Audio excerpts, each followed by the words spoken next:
Video like जरूर कर लीजिए और ऐसे वीडियो लगातार फ्री में पाने के लिए चैनल को तुरंत सब्सक्राइब कर लीजिए और बेल आइकन को जरूर टैप कर लीजिए ताकि आगे भी सारे वीडियो आपको मिलते रहे। यूट्यूब में फॉलो करते हैं तो प्लीज ये वाला फ्री टेलीग्राम चैनल जरूर ज्वाइन कर लीजिएगा। सारे नोटिफिकेशन, सारे अपडेट यहीं पे आते हैं, ध्यान रखिए।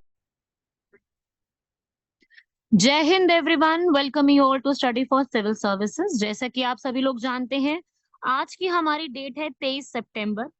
इससे पहले तक के सारे आर्टिकल्स हम लोगों ने बहुत अच्छे से कवर किए हैं। ये महीना भी ओवर होने वाला है, तो इससे जुड़े हुए जितने भी हमारे आज के आर्टिकल्स हैं देखेंगे, और सारे के सारे बेहद बेहद बेहद इंपॉर्टेंट हैं। आप सभी लोगों को ये चीज दिमाग में रखनी है कि सारी चीजों को बहुत ही तरीके से पढ़ते चलना है, और सुनेंगे सभी लोग मेरी बात को कि टेलीग्राम पे सब लोग ज्वाइन करेंगे। टेलीग्राम पे मैंने बहुत सारी अपडेट्स डाली है, बहुत सारी न्यूज की इंपॉर्टेंट इंफॉर्मेशन अपलोड करी है। तो जितने ज्यादा आप टेलीग्राम चैनल ज्वाइन करोगे उतना ज्यादा आपको अपडेट्स मिलने में हेल्प हो जाएगा। तो आप सब लोग इस बात को एक बार अच्छे से सुन लो, सभी लोग, कि आपका जो टेलीग्राम का जो चैनल है ना, उसको ज्वाइन करना है सभी लोगों ने। टेलीग्राम को नहीं स्किप करना, क्योंकि टेलीग्राम पे बहुत इंपॉर्टेंट अपडेट्स, न्यूज वगैरह जो है डेली डेली के इंपॉर्टेंट, वो मैं इंग्लिश और हिंदी दोनों लैंग्वेज में अपलोड करती रहती हूँ। उससे आपको बहुत ये फायदा मिलेगा कि जो जो इंपॉर्टेंट इन्फॉर्मेशन होगी वो मिस आउट कभी नहीं होगी आपसे। ठीक है, तो बस यही ऑब्जेक्टिव है मेरा आप सभी लोगों के लिए कि एक बार सब लोग देख लें, कुछ भी मिस नहीं होना चाहिए। सबके लिए सारी चीजें इंपॉर्टेंट है पढ़ना, तो मिस कुछ भी नहीं करना है किसी ने।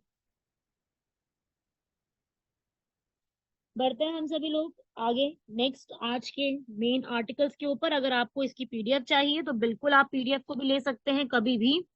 और पीडीएफ के लिए ये है हमारे दिए गए नंबर्स, इन नंबर्स पे कॉल करो और पीडीएफ को कलेक्ट कर सकते हो। ठीक है, और ये ना Telegram channel only current affairs के नाम से है, ज्वाइन करोगे बहुत हेल्प मिलेगा। बाकी उसमें आंसर राइटिंग कैसे करनी है, क्या काफी सारी चीजों को एक्सप्लेन किया जाता है उसमें।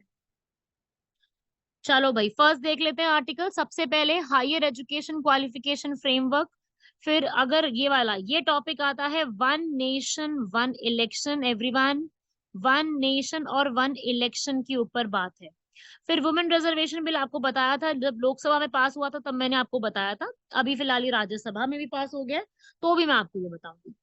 डब्ल्यूएचओ ने बीपी ब्लड प्रेशर के ऊपर रिपोर्ट रिलीज करी है। एनामेलस फिनोमिना, सेंटर ने न्यू साइंस अवार्ड्स के ऊपर बात करी। कावेरी वाटर मैनेजमेंट अथॉरिटी के ऊपर। तो आज ये इंपॉर्टेंट आर्टिकल्स हैं, ऑलमोस्ट ये सारे प्रीलिम्स से जुड़े हुए हैं। बाकी ये वाला जो टॉपिक है सेकंड वाला, ये आप मेंस के लिए भी जोड़ोगे, और आप में से जो स्टूडेंट सीएपीएफ की तैयारी कर रहे हैं 2024 के लिए, उनके लिए भी ये चीज काम की काफी रहेगी। ठीक है, सबसे पहला देखो भाई, नेशनल हायर एजुकेशन के ऊपर। अभी जो है हमारी इंडिया में एजुकेशन के ऊपर, हायर एजुकेशन की क्वालिटी के ऊपर बात की गई, क्योंकि अभी हाल फिलहाल में मीटिंग हुई थी, उसके ऊपर डिसाइड किया गया। अभी ये क्या है, national higher education qualification framework, जिसमें हाई क्वालिटी एजुकेशन जो होती है, जैसे हम लोगों ने प्राइमरी का डिसाइड किया हुआ है कि प्राइमरी में कैसी एजुकेशन रहेगी, सेकेंडरी में कैसी रहेगी, हायर में किस प्रकार से रहेगी, उसको प्रॉपरली डिसाइड करा है इस national higher education quality framework में। ठीक है, इसमें यह सजेस्ट किया गया है कि भाई डिस्क्रिप्टर्स और पैरामीटर्स जो हैं उसके ऊपर डिसाइड किया गया है, जिसके अंदर हमें learning goals, constitutional, ethical, moral principle, सारी एंटरप्रेन्योरशिप, इन सबको डिसाइड किया गया। लेकिन इससे जुड़ी हुई प्रॉब्लम्स ये कहती हैं, आपके हायर एजुकेशनल इंस्टीट्यूशन जो है वो अलग से इसके लिए एक पैसा ट्रांसफर करेंगे। प्रॉब्लम ये है कि इसके लिए अलग से हमें बहुत ज्यादा अमाउंट में एक अच्छा खासा एक इंटीग्रेटेड प्रॉपर तरीके से क्रेडिट्स चाहिए होंगे जो इसको एक्सेप्ट कर सकें। साथ ही साथ इसकी रिक्वायरमेंट ज्यादा होंगी, जिसमें हम लोग यहाँ पे किसी प्रोग्राम में एंटर कर सकें, तो ये सारी चीजें होंगी। एग्रीकल्चर, मेडिसिन, लॉ, इन सब के ऊपर एक अलग से डिस्क्रिप्टर्स होंगे कि किस तरीके से काम किया जाएगा। हम लोग इसको यूरोप के एजुकेशन क्वालिफिकेशन फ्रेमवर्क से बोरो करते हुए आगे लेके चलेंगे।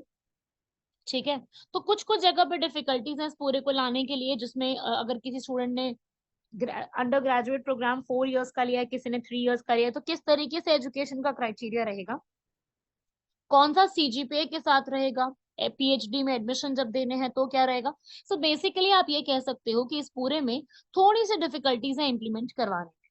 लेकिन अब इसमें जैसे अब हम लोग बीएड में एडमिशन लेते हैं, तो बीएड की एडमिशन लेने के बाद मतलब आपने ग्रेजुएशन कर लिया और आपने फिर बीएड करा, तो इसमें क्या प्रॉब्लम रहेगी? मतलब ग्रेजुएशन के बाद बीएड रहना चाहिए, बीएड को 1 साल में कंप्लीट करो या 4 साल में, इसमें ग्रेजुएशन साथ में इंक्लूड करा के 4 साल में कंप्लीट करो। तो ये जो होता है ना एक तरीके से प्रॉब्लम्स, उसको डिफिकल्टी जो होगी ना उसको सॉल्व यहाँ पे किया जाएगा। तो ये क्रेडिट फ्रेमवर्क इस तरीके से तैयार है, हायर एजुकेशनल क्वालिटी फ्रेमवर्क के नाम से इसको जाना जाता है। प्रीलिम्स में बस इतना ही याद रखिएगा कि एक ऐसी अथॉरिटी है जो हायर एजुकेशन के ऊपर काम करती है।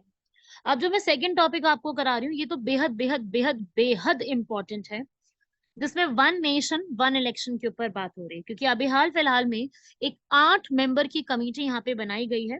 ये कमेटी पहले से ही चलती आ रही है, जब हमारे प्रेसिडेंट रामनाथ कोविंद हुआ करते थे। अभी हमारी प्रेसिडेंट द्रौपदी मुर्मू है, जो कि संथाल ट्राइब झारखंड से बिलोंग करती है। अभी बात ये आ रही है कि हम लोग वन नेशन वन इलेक्शन को कैसे प्रमोट करें। तो जिनको नहीं पता उनको मैं एक शॉर्ट में समझा दूं। एक नेशन में इलेक्शन आपको पता है आज के टाइम पे अलग अलग होते हैं। एमपीज के अलग होते हैं, लोकसभा के अलग होते हैं, राज्यसभा के अलग होते हैं, एमएलएस के अलग होते हैं, स्टेट के एमएलए के अलग होते हैं, यूटी के एमएलए के अलग होते हैं।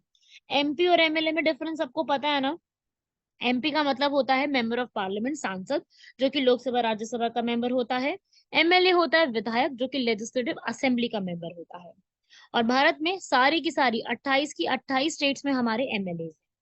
तो एक समय पे हर जगह पे इलेक्शन एक ही टाइम पे होंगे, पूरे देश भर में इलेक्शन एक ही साथ होंगे। वन नेशन वन इलेक्शन का अर्थ ही यही होता है कि पूरे के पूरे देश में एक ही समय पर सारे के सारे इलेक्शंस को कंडक्ट करवाया जाए।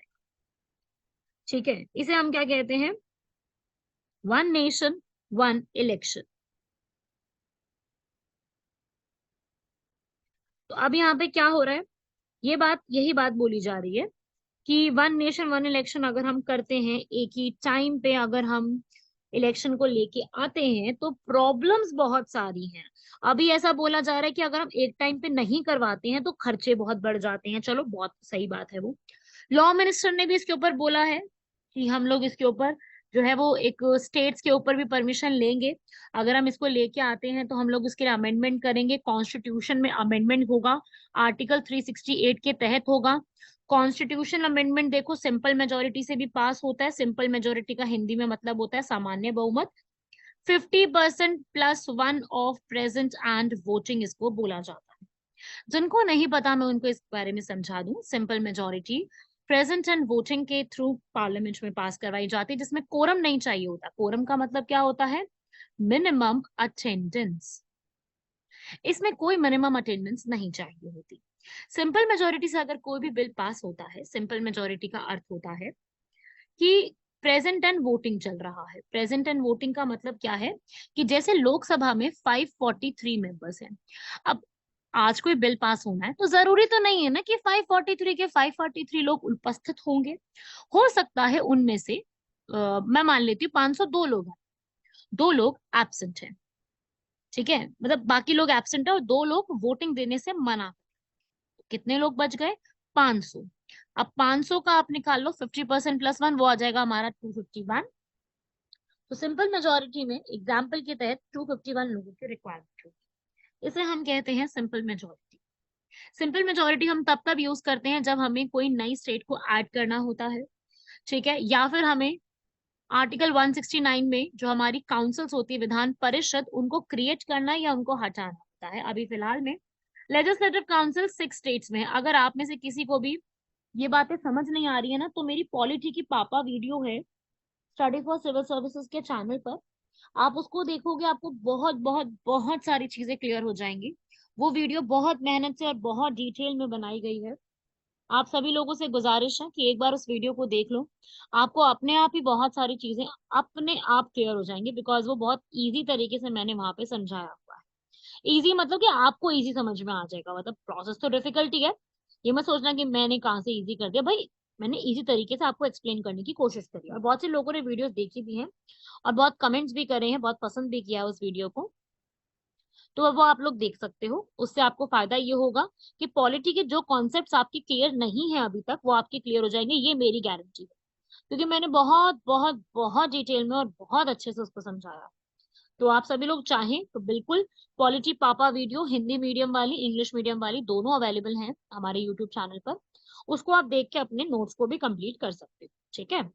तो वो कोई प्रॉब्लम नहीं आएगी आपको, मतलब वो मेरी गारंटी है, कोई ऐसा इशू आपको आएगा।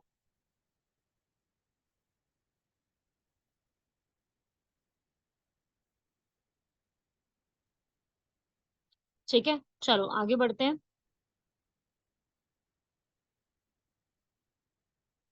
अब यहाँ पर एक तो हो गया भाई अमेंडमेंट करने के लिए अपने को सिंपल मेजोरिटी, एक चीज होती है स्पेशल विशेष बहुमत जिसमें 2/3 होती है।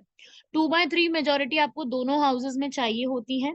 और एक में ऐसा होता है अगर कोई भी ऐसा बिल होता है जो कि फेडरलिज्म की बात करता है, ऐसा कोई बिल जो फेडरलिज्म की बात करता है, फेडरलिज्म का मतलब संघवाद, सेंटर और स्टेट दोनों की इन्वॉल्वमेंट की बात करता है, तो उस टाइप के बिल के लिए अपने को पहले तो स्पेशल मेजोरिटी चाहिए होती है पार्लियामेंट में। लेकिन स्टेट में भी अपने को परमिशन लेनी पड़ती है, उसे हम कहते हैं यहाँ पर बाय स्टेट रैटिफिकेशन।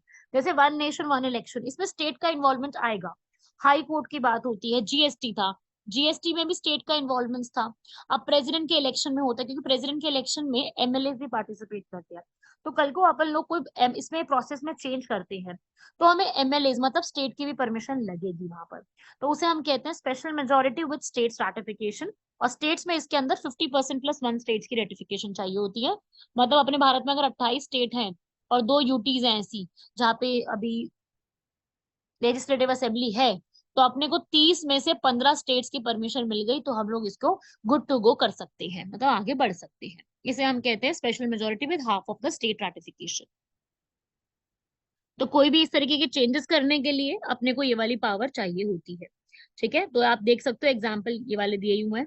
और बहुत बार संवैधानिक संशोधन को रद्द कर दिया क्योंकि स्टेट्स ने यहाँ पर माना नहीं था। जैसे कि कोहितो होलोहान जलाहिचू एंटी डिफेक्शन केस आया था, उसमें भी ये चीज बोली गई थी। उसमें भी यहाँ पर 52nd अमेंडमेंट आ जो 10th शेड्यूल है ना हमारा एंटी डिफेक्शन दल बदल कानून, उसके अगेंस्ट ये लेकर के आ गया था। ऐसे union of India versus Rajendra N Shah case, इसमें भी कोऑपरेटिव सोसाइटी जो हमारी कॉन्स्टिट्यूशन के आर्टिकल 43B 97 अमेंडमेंट एक्ट 2011 के थ्रू ऐड किया गया है, उसमें भी चेंजेस लेके आए गए थे।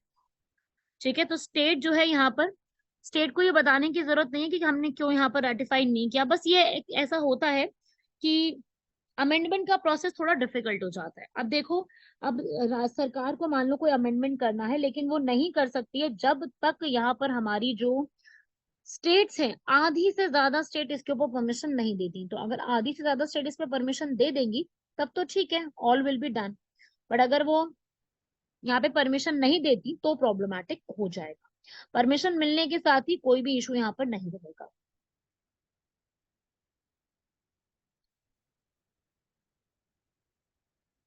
ठीक है भाई, चलो आगे देखते हैं इसके बाद। लॉ कमीशन का भी ऐसा ही कहना है इसके अंदर कि अभी फ्रेमवर्क में हम जो हमारा प्रॉपर अभी कॉन्स्टिट्यूशन चल रहा है, इसके अंदर अगर हमें फेडरल स्ट्रक्चर को बरकरार करके रखना है तो अपने को स्टेट की रैटिफिकेशन की जरूरत पड़ने ही वाली है। तो उन्होंने भी यही बात बोली थी, ये वाली लाइन आप पढ़ सकते हो। कॉन्स्टिट्यूशन अमेंडमेंट में एटलीस्ट 50% ऑफ स्टेट का योगदान होना जरूरी है। अप्रोप्रिएट अमेंडमेंट्स करने हैं तो यहाँ पे पोल करवाना, स्टेट असेंबली को इंक्लूड कराना एक बहुत ही फिजिबल सॉल्यूशन रहेगा। एक्सपर्ट्स का भी यहाँ पे यही मानना है। जैसे कि एक्सपर्ट्स ने भी बोला है कि विदाउट इन्फ्रिंजिंग, आप अगर आप फेडरल स्ट्रक्चर को चेंज नहीं करना चाहते तो आपको ये करना पड़ेगा। पीडीटी एचआरई, इन्होंने भी यही बात बोली थी कि एग्जिस्टिंग स्टेट असेंबली जो है उनके लिए करनी पड़ेगी चीज। ठीक है, तो ये वाली बात है इसके अंदर। और वन नेशन वन इलेक्शन की अगर हम बात करें, ये तो मैंने आपको कॉन्स्टिट्यूशनल अमेंडमेंट समझाया है।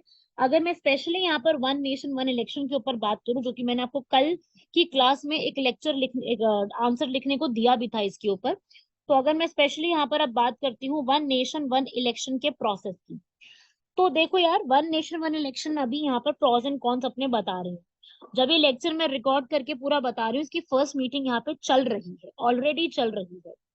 तो सरकार यहाँ पे इसको लेकर के आ रही है, इसकी रीजनिंग यही बताया जा रहा है कि हम लोगों को अलग अलग ना करके, अलग अलग फेजेस में ना इंक्लूड करके एक ही साथ इसके ऊपर हम इसको इंक्लूड करना चाहते हैं।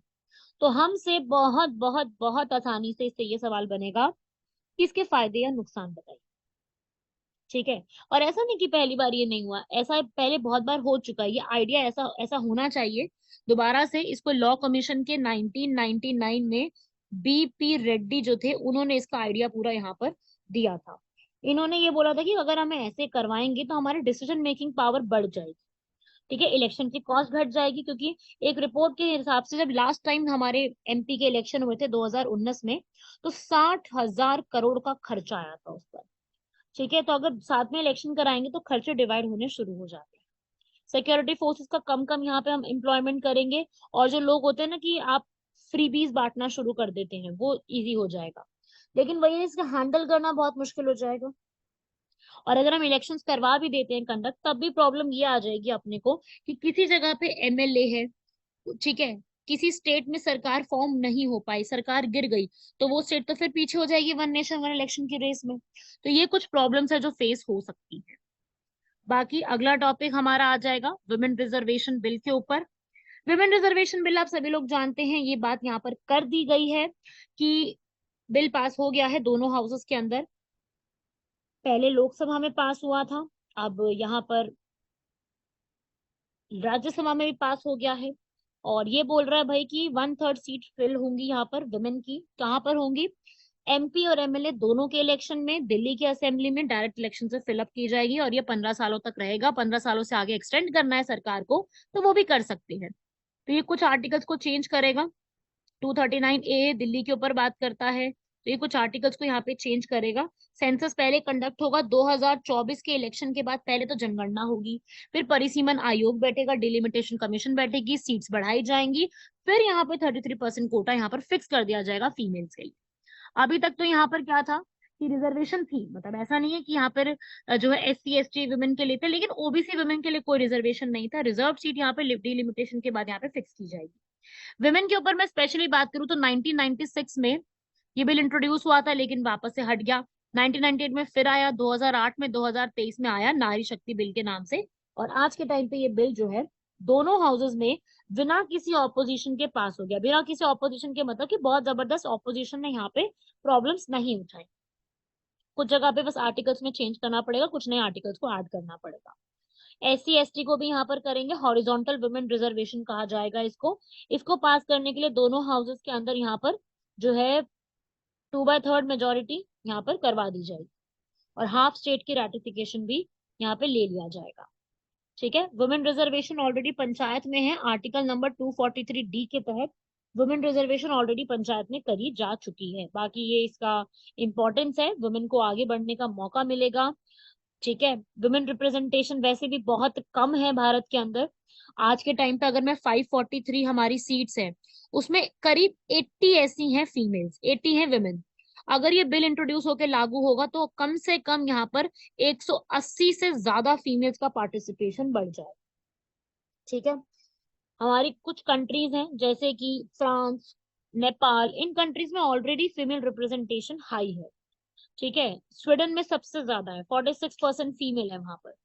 Norway, south Africa, Australia, France, Germany, UK, Canada, US, Bangladesh, Brazil, Japan, ये कुछ कंट्री हैं जहाँ पे विमेन की जो रिजर्वेशन है वो ऑलरेडी काफी ज्यादा है, और उस लिस्ट में इंडिया भी शामिल हो जाएगा। समझे भाई बात को? इंपॉर्टेंट बिल है, इससे क्वेश्चन बन सकता है। अगला आता है भाई, WHO ने अपनी एक रिपोर्ट प्रिपेयर करी है। WHO ने ब्लड ब्लड प्रेशर के ऊपर एक पहली बार रिपोर्ट बनाई है कि ब्लड प्रेशर BP का क्या इम्पैक्ट पड़ता है लोगों पर। और इस रिपोर्ट के हिसाब से यहाँ पर ये बोला है कि इस BP और हाइपरटेंशन का जो है पूरा, ये हर 3 में से 1 पर्सन को है ये चीज। मतलब इतना ज्यादा हेल्थ प्रॉब्लम हो जाती है, कई बार उससे हार्ट अटैक आना, हार्ट फेल हो जाना, किडनी का खराब हो जाना, ये सब बहुत कॉमन हो जाता है, ठीक है। अब कुछ कुछ कंट्रीज में 75% से ज्यादा जो अडल्ट हैं वो इस बीमारी से जूझ रहे हैं, और उनको ये पता ही नहीं है कि ये बीमारी उनको इस तरीके से है। हाइपरटेंशन को कंट्रोल करने का सबसे बड़ा, एक तो पहले डाइट पे कंट्रोल करना, लाइफस्टाइल में चेंज लाना, तंबाकू, शराब और ये सब जितनी भी चीजें हैं उसको यहाँ पे खत्म करना, और एक्टिव रहना, प्लस स्ट्रेस लेवल्स को कम रखना। हाइपरटेंशन का सबसे बड़ा रीजन ही यही होता है, ठीक है। और काफी सब लोगों ने इसको मेडिकेशन के अलावा से भी कंट्रोल कर लिया है। और ये एक ऐसी बीमारी है जिसको आप मेडिकेशन से, दवाइयों से भी ज्यादा अच्छे से कंट्रोल नहीं कर सकते, ठीक है। WHO ने जो यहाँ पर बीपी की रिपोर्ट यहाँ पे जारी करी है, तो ये भी जरा याद रखिएगा। ब्लड प्रेशर के ऊपर इन्होंने फर्स्ट टाइम और ये बताया कि कैसे हम इसको डील कर सकते हैं, हम लोग इसको कैसे यहाँ पर बचा सकते हैं। इन्होंने पूरा एक सर्वे वगैरह निकाल के काफी सारी चीजों के बारे में बताया कि आप अर्ली से डिटेक्शन कर लो तो ज्यादा हेल्पफुल हो जाता है। निग्लेक्ट ना करो, प्राइमरी हेल्थ केयर के ऊपर ध्यान करना शुरू करो। अगला आता है भाई यूएपी, अनआइडेंटिफाइड एनोमेलस फिनोमिना। इसे हम कहते हैं यूएपी, यूएपी कहते हैं इसको। देखो अब ये क्या है, यूएपी, यूएफओ। यूएपी मतलब होता है कि एक ऐसा, एक फ्लाइंग चीज जो कि आइडेंटिफाई नहीं हो पा रहा। यूएफओ सुना है आप लोगों ने? यूएफओ मतलब होता है एक आसमान में कोई ऐसी चीज उड़ रही है, नेचुरली भी हो सकती है या कुछ मैन मेड भी हो सकती है, पर वो है क्या ना, अपने को पता ही नहीं है। अनआइडेंटिफाइड फ्लाइंग ऑब्जेक्ट्स, इसके दो नाम है। एक तो इसको हम यूएपी भी पढ़ते हैं, ये लिखा है जो सामने, एक इसको हम यूएफओ भी पढ़ते हैं। ठीक है, ये वो है कि भाई एक ऐसी चीज जो है आसमान में उड़ रही है, जो एक्स्ट्रा कुछ हो सकता है जिसके बारे में अपने को अभी तक नॉलेज नहीं है। नासा के पैनल ने इसके ऊपर बोला है कि ऐसी कोई चीज जो है वो हमें देखने को मिली है। ठीक है, उसे हम कहते हैं यूएपी। काफी ज्यादा न्यूज में चल रहा था, ये काफी ज्यादा चेक भी कर रहे हैं इसको। यूएफओ, यूएफओ जो है 1953 में वर्ड आया था, उसके बाद से इसको स्टार्ट कर लिया गया और 2 जुलाई को हम वर्ल्ड यूएफओ डे भी मनाते हैं। तो अभी फिलहाल हमें ये पता चल रहा है कि यूएफओ को नया नाम दिया गया अनआइडेंटिफाइड एरियल या एरोनोमा फिनोमिना, जो कि आसमान में इस तरीके से उड़ रहा है। और ये क्या है, किसी को आइडिया इसके बारे में नहीं, ये क्या चीज है। ठीक है, उसे हम कहते हैं, नासा ने इसके ऊपर बोला है कि इसके ऊपर हम पूरी रिसर्च यहाँ पे करने वाले हैं और इसको सेंसेशन ना बना के साइंस की तरफ शिफ्ट करेंगे और वी विल स्टडी कि व्हाट एग्जैक्टली दिस इज। ठीक है, अगला आता है centre floats new science award. Centre ने यहाँ पर अपने एक न्यू साइंस अवार्ड्स के ऊपर बात कही है कि नए साइंस अवार्ड्स जो है वो यहाँ पर दिए जाएंगे। न्यू साइंस अवार्ड्स, राष्ट्रीय विज्ञान पुरस्कार। ठीक है, साइंस और टेक्नोलॉजी की फील्ड में नए अवार्ड्स आए हैं। कौन से हैं? 56 अवार्ड्स हैं। नेशनल अवार्ड साइंस के लिए दिए जाएंगे, 4 डिफरेंट कैटेगरीज में दिए जाएंगे ये अवार्ड्स। पहले आपको पता है शांति स्वरूप भटनागर अवार्ड हो चुके हैं, आपको मैंने बता दिया उसके बारे में, हम इसको पहले कवर कर चुकी है। शांति स्वरूप भटनागर जो सीएसआईआर के फाउंडर थे, उनके नाम पे रखा गया था। अब एक और राष्ट्रीय विज्ञान पुरस्कार में विज्ञान रत्न, विज्ञान श्री, विज्ञान युवा ऐसे करके स्टार्ट किए जाएंगे। जैसे पद्म भूषण, पद्मश्री है, उसी की लाइनेज पे स्टार्ट किया गया साइंस एंड टेक्नोलॉजी को आगे बढ़ने के लिए। जो कि दिए कब जाएंगे, ये पूरे अवार्ड जो है 2024 में दिए जाएंगे 23 अगस्त को। 23 अगस्त क्या खास दिन है भाई? National space day. याद है जिस दिन हमारा चंद्रयान सक्सेसफुली लॉन्च हुआ था और लैंड कर गया था शिव शक्ति पॉइंट पर। तो 23 अगस्त नेशनल स्पेस डे वाले दिन ये वाले सारे अवार्ड्स को दिया जाएगा प्रेसिडेंट द्वारा। ठीक है, तो ये साइंस के लिए है। टोटल 56 अवार्ड होंगे, जिसमें physics, chemistry, bio science, mathematics, computer science, earth science, medicine, environmental science, space science, atomic energy, agricultural science, engineering, इन सब डिटेल्स के ऊपर इसको अलग अलग से चेक किया जाएगा। क्योंकि इससे पहले से शांति स्वरूप भटनागर अवार्ड तो 1958 से चल रहा था, लेकिन अब ये नया है जिसमें और लोग भी आगे आ सकते हैं और नई सोसाइटी भी आगे आ सकती है और साइंस के मामले में अपनी चीजों को यहाँ पर शोकेस कर सकती है। समझे? तो बहुत अच्छी चीज है, मेरे हिसाब से बहुत अच्छी चीज है ये। और ये सब सिलेक्ट किया जाएगा और दिया जाएगा नेशनल स्पेस डे वाले दिन। इसकी जो पूरा सिलेक्शन होगा ना, वो 14 जनवरी से शुरू हो जाएगा और 28 फरवरी तक चलेगा, क्योंकि 28 फरवरी को अपन लोग नेशनल साइंस डे मनाते हैं। और फिर उसके बाद मई 11 को अनाउंस होगा, अनाउंस मई 11 को करेंगे, क्योंकि 11 मई को हम लोग नेशनल टेक्नोलॉजी डे मनाते हैं। टेक्नोलॉजी डे इसलिए मनाते हैं क्योंकि इस दिन हमारा जो सेकंड न्यूक्लियर टेस्ट है, पोखरान सेकंड ऑपरेशन शक्ति न्यूक्लियर टेस्ट पोखरान में कंडक्ट किया गया था सक्सेसफुल, अटल बिहारी वाजपेयी जी के समय। तो उसके बाद अनाउंसमेंट, इसकी अनाउंसमेंट 11 मई को कर दी। अब अवार्ड दिए कब जाएंगे? वो दिए जाएंगे 23 अगस्त को, कुछ महीनों बाद, क्योंकि 23 अगस्त का रेलिवेंस आपको मैंने समझा दिया। समझे भाई? तो राष्ट्रीय विज्ञान पुरस्कार आप यहाँ पढ़ लो, मैंने पूरा यहाँ पे वैसे समझा दिया है। 45 साल की उम्र यहाँ पे रखी गई है, इन सब फील्ड्स में है, ये मैंने नाम आपको बता दिए थे, आप इसमें से रीड कर सकते हो। हर डोमेन में से दिया जाएगा, विमेन को भी यहाँ पे देखा जाएगा, 25 विज्ञान श्री, 25 विज्ञान युवा, 3 विज्ञान टीम, सबको यहाँ पर अलग से जो है अवार्ड्स के लिए यहाँ पे दिया जाएगा। ठीक है भाई। नॉमिनेशंस भी आपको मैंने बताई दी, वैसे तो आप यहाँ पे पढ़ सकते हो। नॉमिनेशन 14 जनवरी से 28 फरवरी तक जाएंगी। सेक्रेटरीज के पास जाएंगे, प्रेसिडेंट्स के पास जाएंगे, वो सिलेक्ट करेंगे, कमेटी यहाँ पे चेक करेगी। 11 मई नेशनल टेक्नोलॉजी डे, जिस दिन हमारा second Pokhran test, nuclear test successfully conduct हुआ था, उस दिन होगा।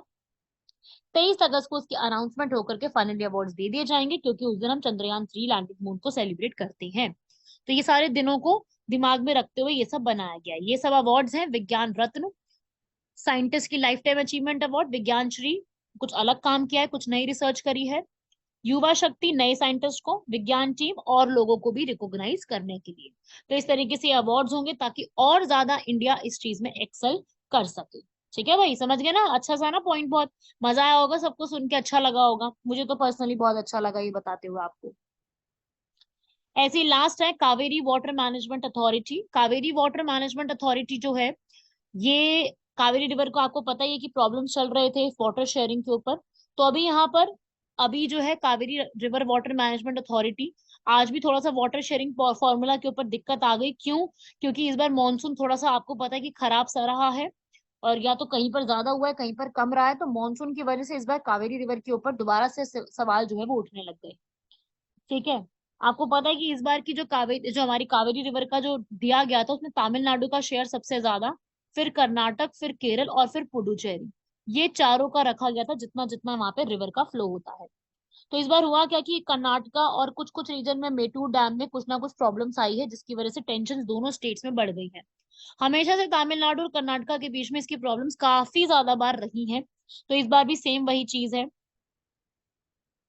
ठीक है। अब मैं आपको पहले तो ये समझा दूं कि Kaveri river water management authority जो है वो 2022 में भी प्रॉपर बनाई गई थी। इसमें एक चेयरमैन थे, 8 मेंबर्स थे जो कि फुल टाइम थे, पार्ट टाइम थे, सेंटर की साइड से भी थे। और इनका काम ये था कि कावेरी रिवर के ऊपर पूरा मैनेजमेंट बताना। कावेरी रिवर कहाँ से निकलती है? कावेरी रिवर का भाई पूरा एड्रेस है तला कावेरी। तला कावेरी से निकलती है, जो कि एक वहां पे एक पूरा एक तरीके से एक ग्लेशियर तो नहीं कहूंगी मैं, फॉल्स टाइप बने हुए हैं, वहां से निकलती है। और इम्पोर्टेंट है कावेरी रिवर। एनुअल रिपोर्ट बनाती है ये वाटर के यूज के ऊपर, कौन सा कितना यहाँ पे वाटर का यूज कर सकते हैं, कितना डैम का इस्तेमाल किया जा सकता है, इन सब के ऊपर। ठीक है भाई। चलिए आज के क्वेश्चन देख लो। फॉरेस्ट कंजर्वेशन बिल पे लेके आई हूँ मैं क्वेश्चन। अब हमसे ये पूछ रहा है इसमें से कौन से यहाँ पर गलत है। फॉरेस्ट अमेंडमेंट एक्ट के ऊपर आप सभी लोग जानते हैं कि फॉरेस्ट अमेंडमेंट एक्ट फॉरेस्ट से जुड़ा हुआ है। इसको हाल फिलहाल में लोकसभा द्वारा जो है वो पास किया गया है। इसीलिए इससे क्वेश्चन पूछा है मैंने कि फॉरेस्ट अमेंडमेंट बिल जो है उसमें क्या है। कंट्रोवर्शियल बहुत रही थी इसके अंदर। और इस अमेंडमेंट एक्ट 2023 में, ये जुलाई में पास हुआ था, इसमें ये बोला था कि भाई हम एफॉरेस्टेशन, जो प्लांटेशन लगाना होता है उसको बढ़ावा देंगे और डिफॉरेस्टेशन को कम कर देंगे। ठीक है। उसके लिए मतलब बहुत अच्छी बात थी ये वाली। इसके अंदर जो है एक वन संरक्षण संवर्धन अधिनियम से जुड़ी हुई चीजें थी कि हम किस तरीके से पेनल्टी लगा सकते हैं, एफॉरेस्टेशन कैसे बढ़ा सकते हैं, डेवलपमेंट कैसे कर सकते हैं। और ये भी बोला गया था कि भाई नॉन फॉरेस्ट एरियाज के अंदर जू सफारी वगैरह को आप एस्टैब्लिश नहीं करोगे। कई जगह पे कर सकते हो, लेकिन जो ऐसे एरिया जहाँ पर आप एक्टिविटीज करना अलाउड नहीं है, वहां पे कोई इन्वेस्टिगेशन और सर्वे नहीं किए जाएंगे। लेकिन हाँ, ये जरूर बोला था इसने कि जू और सफारी और इको टूरिज्म को जरूर जरूर जरूर बढ़ाया जाएगा। ठीक है भाई। तो ये था हमारा पूरा एक एक्ट। अब इसमें फर्स्ट स्टेटमेंट रॉन्ग है। Significant changes to environment to act 1983 गलत लिखा हुआ है। तो ये वाला एक्ट था, ये ऑलरेडी जो है 1980 में आया था। ठीक है। ये एक्ट 1980 में आया था, 1983 में नहीं आया था। फर्स्ट में रॉन्ग है, बाकी तीनों स्टेटमेंट बिल्कुल ठीक ठाक लिखी हुई हैं। समझे भाई बात को? इस तरीके से आपको इसको याद में रखना है। ठीक है।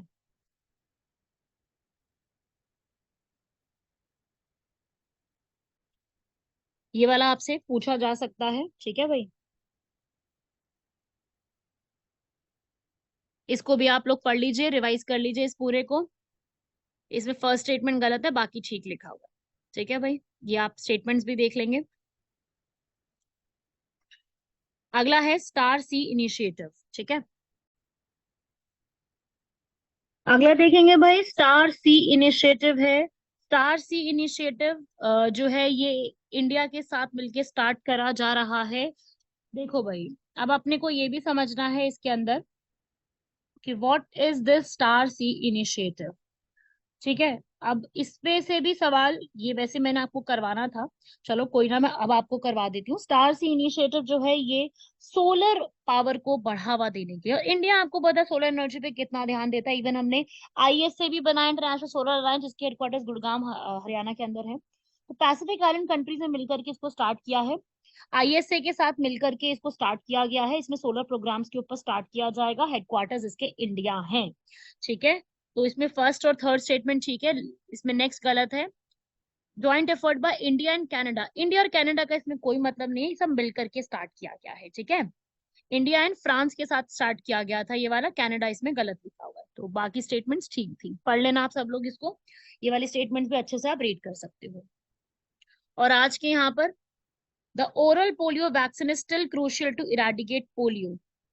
द ओरल पोलियो वैक्सीन, इसके ऊपर आपको लिखना है कि ओरल पोलियो वैक्सीन जो है वो इराडिकेट कर सकती है पोलियो को, इसको आपको एक्सप्लेन करना है। ये मेंस के लिए आपका एक स्टेटमेंट रहेगा। ठीक है भाई, तो ये थे आपके आज के पूरे आर्टिकल्स, इसको कवर करिएगा। कैसा लगा लेक्चर बताइएगा। जल्द ही आप लोगों के लिए, बहुत जल्दी ही फेशियल वीडियो के साथ एक टॉपिक को एक्सप्लेन करते हुए वीडियोस आनी शुरू होंगी। अगर आपका उसको प्यार मिलेगा तो डेफिनेटली इसको और वीडियोस भी अपलोड करी जाएंगी। तो चलिए यहाँ तक कंप्लीट कीजिए, मिलते हैं आप सभी लोगों से नेक्स्ट लेक्चर में। तब तक के लिए धन्यवाद, शुक्रिया, जय हिंद।